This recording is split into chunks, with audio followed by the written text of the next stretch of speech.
राजवीर कमाल का जीनियस इंसान था। उसने उस विला को पूरी तरह से तब्दील कर दिया था। उसने सम्राट को फोन करके उसकी जानकारी ली थी कि इस वक्त सम्राट कहाँ है। सम्राट उस वक्त लंदन में मौजूद था क्योंकि उसने कई सारी कंट्री में अलग अलग जगह पर कई सारी प्रॉपर्टी खरीदी थी। हर जगह जाकर वह अपने प्रॉपर्टी को सेल आउट कर जितना हो सकता था उतना रुपया पैसा इकट्ठा करके वापस नाइजीरिया आने वाला था। उसे अब अरमान की तो कोई चिंता ही नहीं थी क्योंकि अरमान का मुकाबला सीधे सीधे राजवीर से होने वाला था।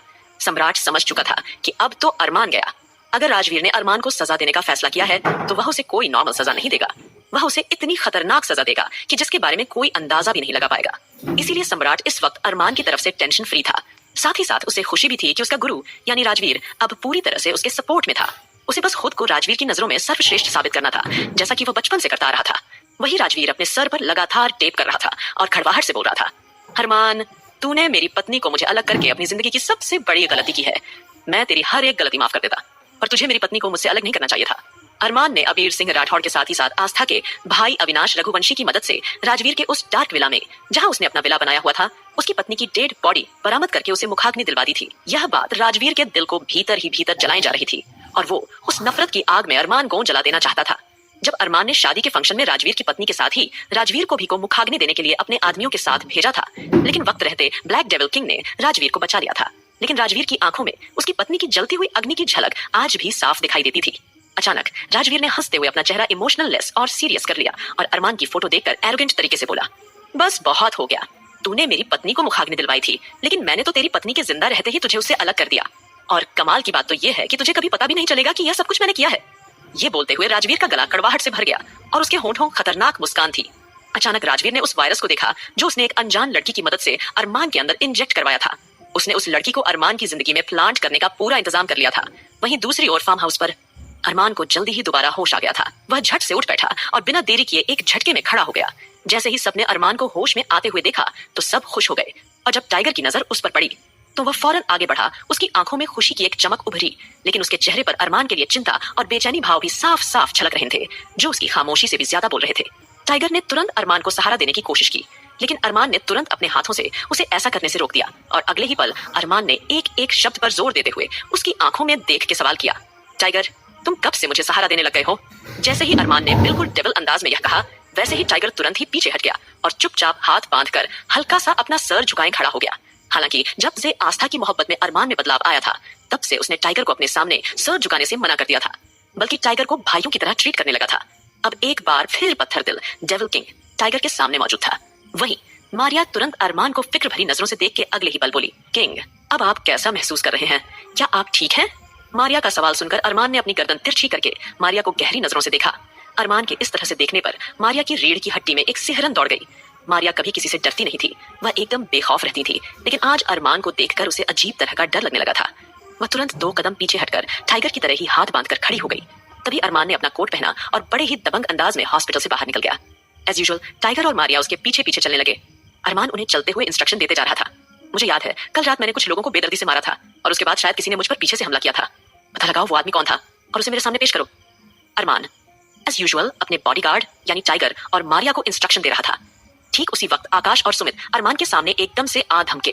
आकाश और सुमित को अपने सामने देखकर अरमान ने कंधे उचकाए और बेरुखे अंदाज में उनसे पूछा, तुम दोनों यहाँ क्या कर रहे हो? मैंने तुम्हें किसी काम के लिए नहीं बुलाया, तो फिर तुम दोनों मेरे सामने यहाँ क्या कर रहे हो? जैसे ही अरमान ने रूखेपन से उन दोनों से बात की, वैसे ही सुमित थोड़ा सा हैरान हुआ और अरमान के इतने रूखेपन से बोलने पर उनके दिल में दर्द सा उठा था। लेकिन सुमित तुरंत ही अपने इमोशंस को छुपाते हुए नॉर्मली बोला, अरमान, हम तुम्हारे साथ घर चल रहे हैं। दादाजी का फोन आया था, वे कह रहे हैं कि हम तुम्हें साथ लेकर ही घर चलें। यह सुनकर अरमान ने नाराजगी से अपने सर पर हाथ मार लिया और आकाश को देख के ऊंची आवाज में चिढ़ते हुए बोला, आकाश, मैंने तुम्हें कितनी बार कहा है, दादाजी को समझाओ। दादाजी सिर्फ तुम्हारी बात सुनते हैं, उन्हें समझाओ। मुझे कोई शादी वादी नहीं करनी है। अरमान सिंघानिया की जिंदगी में शादी नाम की कोई चीज मायने नहीं रखती। अब जैसे ही अरमान ने डेविल अंदाज में यह कहा, वैसे ही ये सुनकर आकाश हड़बड़ा गया और मुंह बनाते हुए एकदम से सोचने लगा, ये यहाँ खड़े होकर एटीट्यूड से मुझे कह रहा है कि उसे शादी नहीं करनी है। अब मैं इसे कैसे बताऊं कि यह न केवल शादी कर चुका है बल्कि एक बच्चे का बाप भी बन चुका है। अंश के बारे में सोचते हुए अचानक आकाश के चेहरे पर एक छोटी सी मुस्कुराहट तैर गई, जिसे अरमान ने नोटिस कर लिया था। फिर अरमान ने उसे घूरते देखा और एकदम से बरस पड़ा, आकाश, मैंने तुम्हें कोई जोक सुनाया है क्या, जो तुम अकेले अकेले मुस्कुरा रहे हो? जाओ जाकर दादाजी को समझाओ, मैं किसी भी कीमत पर शादी नहीं करूंगा और वह मुझे बेकार में परेशान करना छोड़ दे। ये बात कहते हुए अरमान की आंखें सिकोड़ती चली गई। फिर वो फटाफट अपनी शानदार कार में आकर बैठ गया था और मारिया ने ड्राइविंग सीट संभाल ली थी। टाइगर ने चुपके से मारिया का हाथ पकड़कर उसे टोका, तुम ड्राइविंग मत करो। लेकिन मारिया ने उसे दबी हुई आवाज में समझाया, अगर मैं ड्राइविंग नहीं करूंगी तो किंग को शक हो जाएगा, इसलिए मुझे ड्राइविंग करनी होगी। मारिया की बात सुनने के बाद टाइगर उसे कुछ नहीं बोल पाया और मारिया के साथ ही आगे बैठ गया।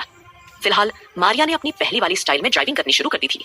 आकाश और सुमित अलग अलग कार से वहां आ रहे थे, लेकिन उन्होंने निकलने से पहले ध्रुव को मैसेज छोड़ दिया था कि अरमान घर के लिए निकल चुका है। अब मारिया, जो कि स्पीड ब्रेकर्स और अपनी प्रेगनेंसी का ध्यान रखते हुए धीरे से कार चला रही थी, अब उसकी ड्राइविंग देखकर अरमान अगले ही पल चौंक गया और उसने मारिया से ऊंची आवाज में भड़कते हुए पूछा, मारिया क्या तुम कार चलाना भूल गई हो? अगले ही पल सॉरी किंग कहकर मारिया ने बेमन से जल्दी ही कार की स्पीड बढ़ा दी। टाइगर परेशान मन से सोचता रहा कि मारिया को मना करना चाहिए था, लेकिन वह जानता था कि अगर अरमान ने तेज कार चलाने के लिए कहा है तो मारिया किसी भी कीमत पर धीमी कार नहीं चलाएगी। फिलहाल जल्दी ही अरमान की कार सिंघानिया मैंशन के ठीक सामने खड़ी हुई और वह फटाफट कार से उतरकर लंबे लंबे कदम बढ़ाता हुआ सीधे अपने सिंघानिया मैंशन में चला आया।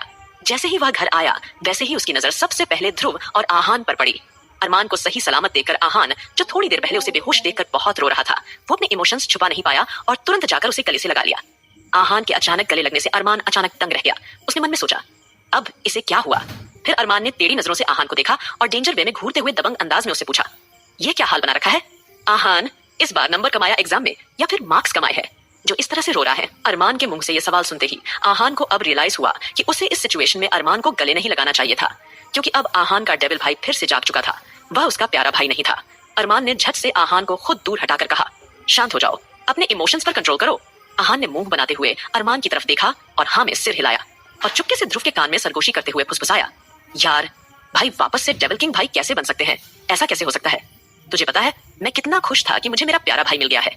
याद है जब मेरी शादी रौनक से हो रही थी तब किस तरह मेरे भाई ने आकर मुझे गोद में उठाया था, फिर मैंने जयमाला पूरी की थी, लेकिन मेरा ये भाई तो मुझे गले तक लगाने को तैयार नहीं है। पता नहीं मेरा वो भाई कहाँ चला गया। इतना कहकर आहान मायूस हो गया।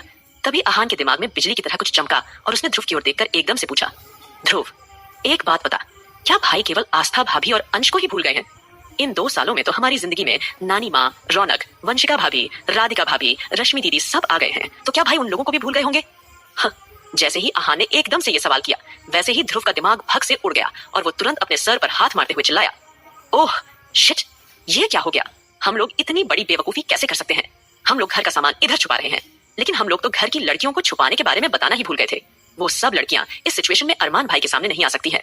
ये सोचकर ही ध्रुव और आहान का दिमाग घूम गया था।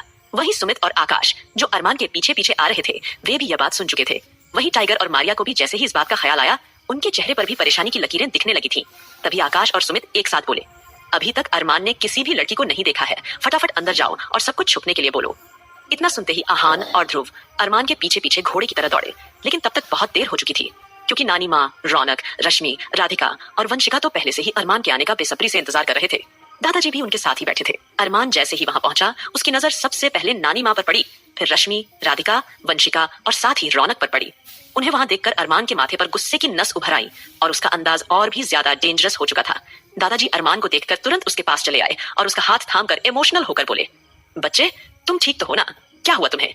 लेकिन अरमान की आंखें तो नानी माँ और तीनों लड़कियों पर टिकी हुई थी। अरमान की नजरें भांपते हुए तीनों लड़कियों को अजीब सी ठंडक महसूस होने लगी, क्योंकि अरमान बड़ी ही तेज और जानलेवा नजरों से उन्हें देख रहा था।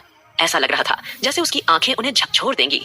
ये महसूस करते हुए चारों की रूह कंपा उठी। डेंजरस भाई। अरमान की आंखें थों नानी माँ और तीनों लड़कियों पर टिकी हुई थी। अरमान की नजरें भांपते हुए तीनों लड़कियों को अजीब सी ठंडक महसूस होने लगी, क्योंकि अरमान बड़ी ही तेज और जानलेवा